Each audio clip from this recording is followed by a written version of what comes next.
So can the Muslims prove to me, prove to Hayden, I should say, that Abdullah is his biological father? I'll become a Muslim. I'll convert to Islam. After 20 years being on Tal Talk, that's my question to Muslims. But no takers. Go ahead, Rob. Well, good luck with that. Good luck with becoming a Muslim because you won't find it, my friend. They can't answer the question. You will never become a Muslim, my friend. No way. Because you're really asking a very difficult question, bro. I think they can search deep and they won't find the answer. And I think there's also a big chance that uh, Waraqa ibn Nawfal could be the father of Muhammad. There's a really big chance, right? I don't believe Waraqa was his. Abdullah was his father. It was Waraqa all this time. Because you're not going to tell me that Amina carried Muhammad in her belly, in her womb, for 4 years. Show me one woman in history that carried a baby in her belly, in her womb, for 4 years, except Amina. And they call it a big miracle, right? So, yeah, and Hayden, you're correct.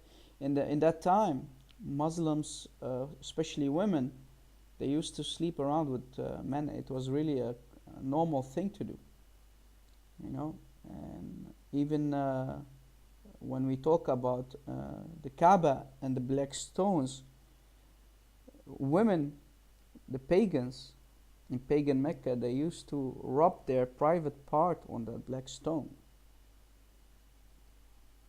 right?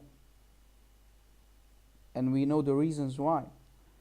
So yeah, it's a disaster. It's a complete disaster. And his real name is, of course, not Muhammad. He took that title. It's a divine title that he has taken because you cannot praise a mortal human because Muhammad means the praised one. Only God is to be praised. So the moment Muhammad took that name, because his name was Qatham, the moment he called himself Muhammad, he took a divine title. So basically, he is to be praised in Islam. That means he is Allah. He is Allah besides Allah. And we see in the Quran that it's not enough to only obey Allah. According to many ayahs in the Quran, you have to obey Muhammad and you have to obey Allah. Only obeying Allah is not enough in Islam to call yourself a Muslim. You must obey Allah and you must obey Muhammad at the same time. Else you're a fake Muslim. You're a hypocrite, munafiq Muslim. The mic is free. Well, as we know, Ed's asking, he says, show us the recorded secular source that says a woman carried the baby for 4 years at that time. Well, you know what? The previous Mufti of Egypt, Ali Jum'ah, on TV, he said it's possible that a woman can carry a child for 4 years, 8 years. Some of them went as far as 10 years. A woman can carry a child in her belly, in her womb, for 10 years, man. I am not kidding. This is a Mufti of Islam from Jama al-Azhar in Egypt. Oh, Linda Cockroach? Forget about Linda Cockroach, man. She's another lost one. She's something else. She's another cheap, you know what? Been played on, played with. What else I was going to say? Yeah, the longest gestation period of pregnancy is elephant, 23 months. This is a fact. Elephant can stay pregnant, female pregnant elephant can stay pregnant for 23 months, man. 22 to 23 months, then she gives birth. But a female, a human woman, I don't think so. Man, we had two kids. Our first child was 9 months and 2 weeks. She was born cesarean. The second baby was born 5 years later, 9 months and 3 days. I remember all this stuff. See, there's no way. And if my wife had stayed pregnant 11 months, I would have said something is wrong here, man. Are you a human or what? What, 9 months, a couple of days, she had the baby. Both of them were C-section. Yeah. I don't know if Sheila knows this or not. Sheila, Lumen? This came from the scholars of Islam, man, in Egypt. A lot of sheikhs, they claim women can stay pregnant 4 years, 6 years, 8 years, 10 years. They never claim like 7 years or 5 years. It's always even number, 4 years, 6, 8, or 10. Ask them why they don't say, it is crazy. Why not 7? Why not 9? Nope, has to be even numbers. And I'm not kidding you, Sailor. I don't know if you know this or not. Welcome to the room, Eden. Yeah, stick around. She won't answer. Hey, Eden. How you doing today? Oh boy, oh boy. Man, oh man. Seriously, Rob, I've been asking this question for the past 20 years. You ever heard me ask this question to the Muslims? If they prove to me that Abdullah is biological father of Muhammad, I will take the Shahada in no time, man. I took the Shahada now, but I'll pronounce it the proper way. I went to the Muslim room. As long I'm Muslim, you're fine. Eden, why don't you take the mic and talk to us? Come on, if Rob is a joke, I'm a joker then. Hey Eden, come on, let me hear your voice again today. Go ahead, Rob. Well, welcome. First of all, welcome Eden to this room. Eden, I have a question for you. Do you speak Arabic? You don't speak Arabic? Can you read Arabic? No. Can you read Arabic? It's a she. It's a she. Okay, she's Moroccan. I see. If she's a Moroccan, she can read Arabic, right? If we go to Quran.com, if we go to the very first chapter, chapter 1, ayah 1, it says, Bismillah ar-Rahman ar-Rahim. Bismillah ar-Rahman ar-Rahim. Why is Al-Rahman written wrongly? Where's the alif in Al-Rahman in the middle? I thought that Al-Rahman should be written different way. What do you think? Right? Why did Allah wrote Al-Rahman wrong?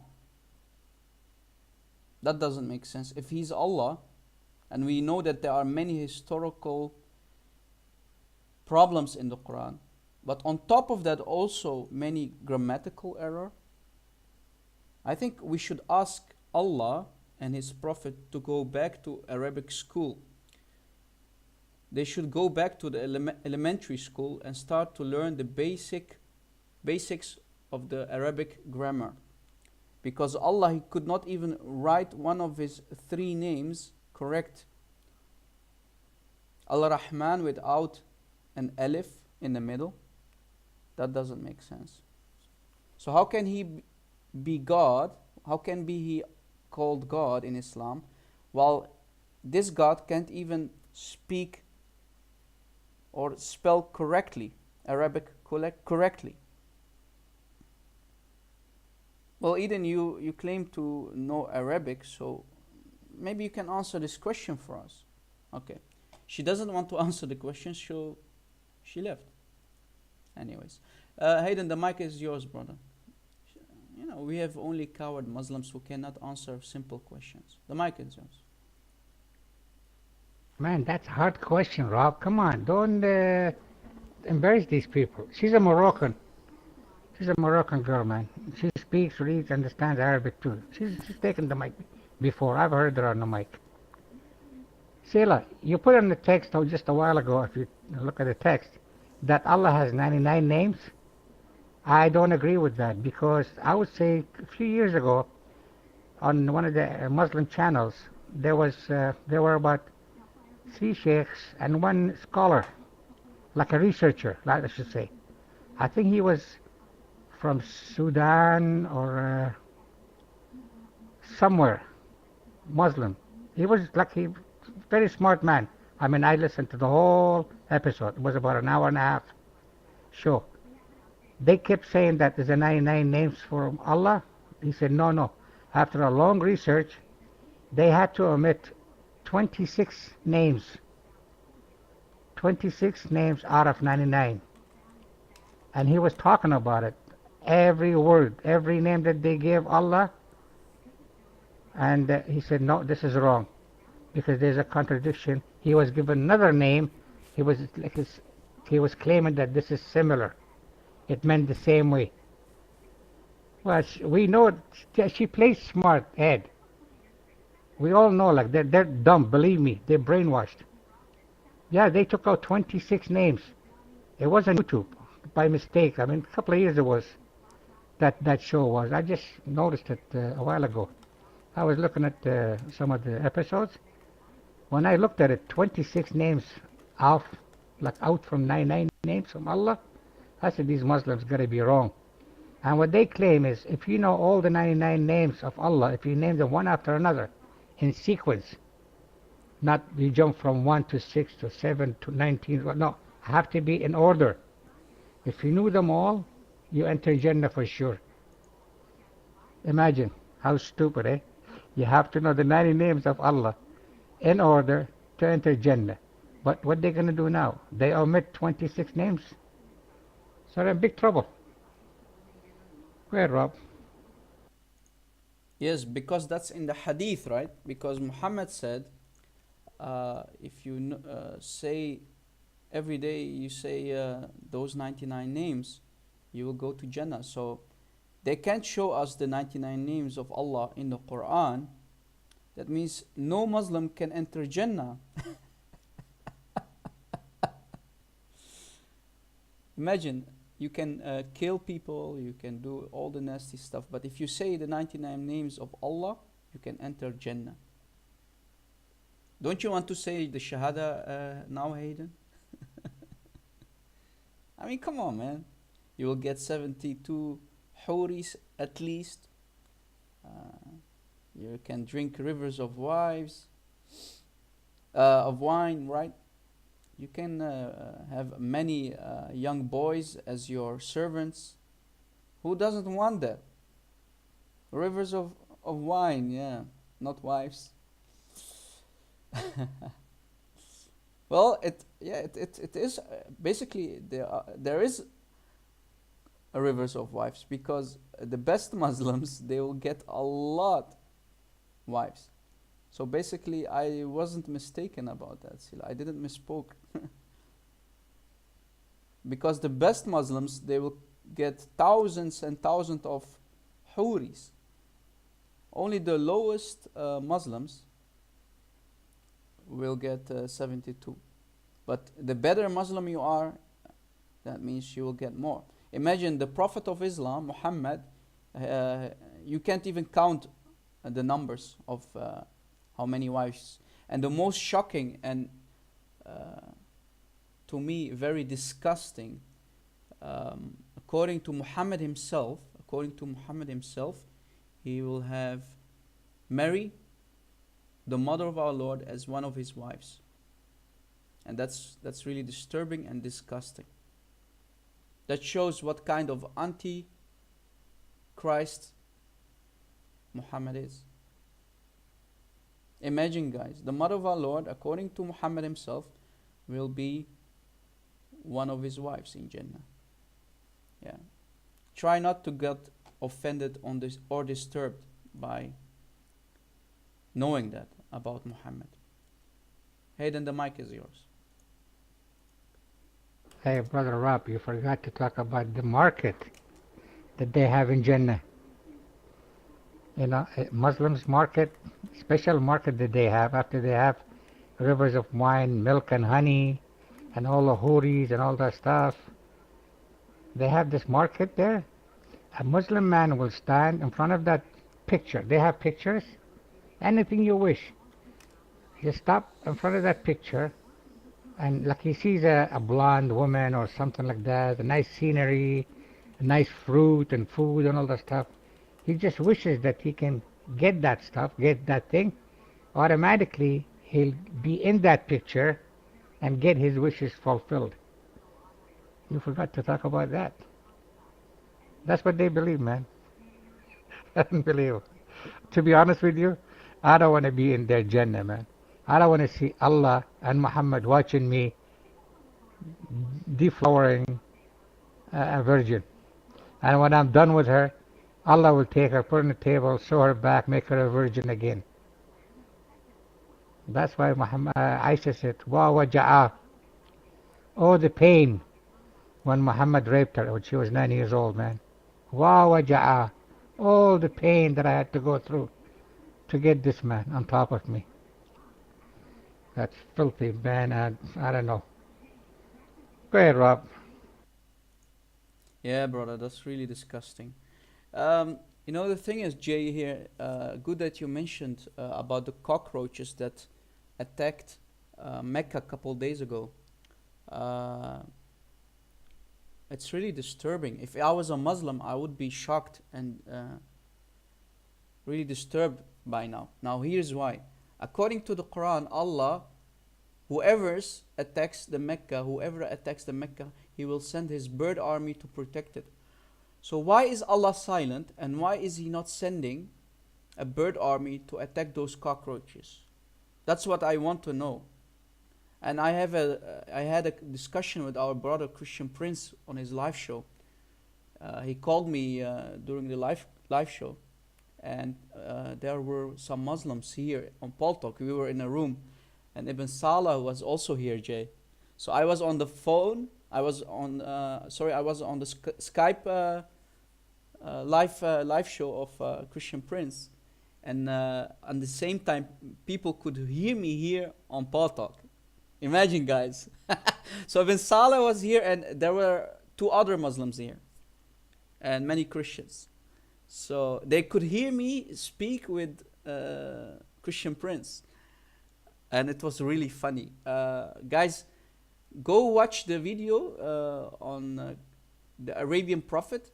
That's Christian Prince, his channel, and go to the video which he was debating that Sheikh or Imam from Nigeria. Go to that one. I think it was 2 days ago. Yeah, 2 days ago. So go watch it and go to the last part of the show, of the live show. You'll see what we spoke about. It was really funny, man. We had a good laugh, and Ibn Salah, he was cursing me in the text. When I was on the mic, and at the same time talking to Christian Prince, I was getting cursed in the text because Muslims could not answer this problem. You know what Ibn Salah was saying? One of the Muslims who was in the room, he said, "Yeah, it was a test. Allah is testing the people. Allah is testing Muslims." But wait a second, this has nothing to do with a test, because the Quran is clear about it. Whoever attacks Mecca, Allah will protect it by sending His bird army. Where is the bird army of Allah? I mean, during the centuries, Mecca has been attacked. The Kaaba was destroyed many times over. Let's give an example. The Al-Qaramita, they attacked Mecca, and they destroyed the Kaaba. And the leader of the Qaramita, he was on top of the Kaaba screaming to Allah, "Allah, where are you?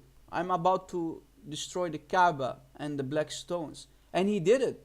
And he pissed on the Kaaba, and he destroyed the Kaaba, and Allah was silent. This is a historical fact in Islam. And Muslims cannot deny this. They cannot reject this. So, and he stole the black stones for 22 years, and he broke the black stone because it was a big rock, right?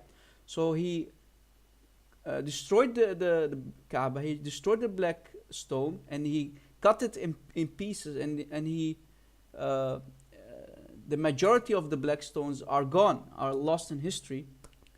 No one knows where the rest is. So you have only like 1% of the whole stone, maybe less than 1% of the whole stone. So you have now a couple of pieces that are glued together, uh, and that you can find in the Kaaba. So after 22 years, Muslims begged them to bring back the black stones, but the black stone was one big rock. Where is it? Where is the complete meteorite? You see? So Allah did not protect the black stones. Allah did not protect the Kaaba. That means Allah is false. He's a fake God. He's a fake idol. A dead idol. Right? Ed, the mic is yours.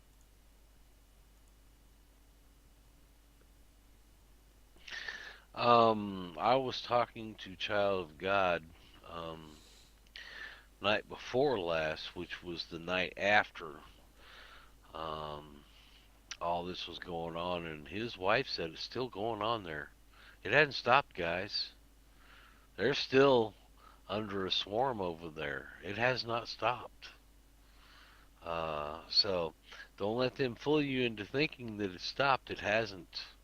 They've had to call out the military out there. There's a state of emergency going on right now in Mecca. And I'm laughing my ass off. I said ass. I'm sorry. Um, I'm laughing because now, not only do we have lightning striking a crane, bringing that crane down and killing 107 people, not only do we have the stampede of 2015 that killed 2,500 people, now we have the cockroach invasion. And they're saying it was a mix of locusts and cockroaches.